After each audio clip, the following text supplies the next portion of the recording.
Hello, Boom Vader owners. Just update. I replaced all the bearings on the rear wheel, and some of the tools that I used was 27mm socket to help initially drive the bearings in, but this won't go all the way down, so it'll take you so far flush.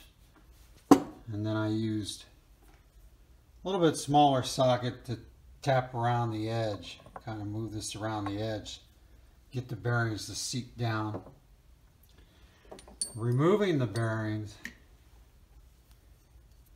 I used the socket extension to catch the lip of the bearing on the opposite side to pound it out. In this wheel there's a steel sleeve that goes all the way down, but it's not connected to the bearings, so you can actually take a screwdriver or something and push it away to one side so you can catch the lip of that bearing down there, and it takes some force to get it out. Once you get one bearing out, you can flip the wheel and do the other side.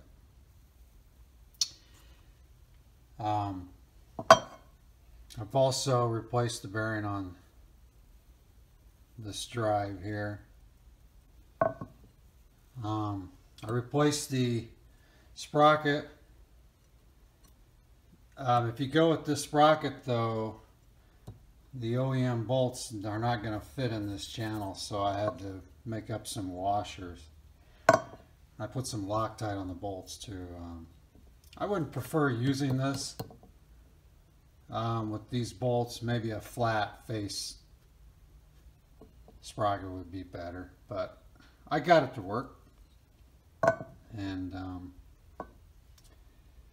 the bearings on this weren't bad. I have about almost 2,000 miles on this bike. My bearings, I ordered them thinking they were just totally shot, but they weren't. So they were a little rough. You know, I could have still rode on them, but being as I had the bearings, I went ahead and did it. Now, I put 4 pieces of 2x4 blocks to support this part of the hub when removing the bearing. As you can see, I got the new bearing already installed. Like I say, behind this bearing there's just a steel piece of tubular pipe, and to get it out of the way, take your screwdriver and kind of nudge it off to the side so you can hit that bearing, the inner race of the bearing, to tap it out. Other than that, I replaced the Cush guards. Mine were, they were bad. There was of course there was a few, you know, that were disintegrated, but yeah, 2,000 miles. Most of them were still intact.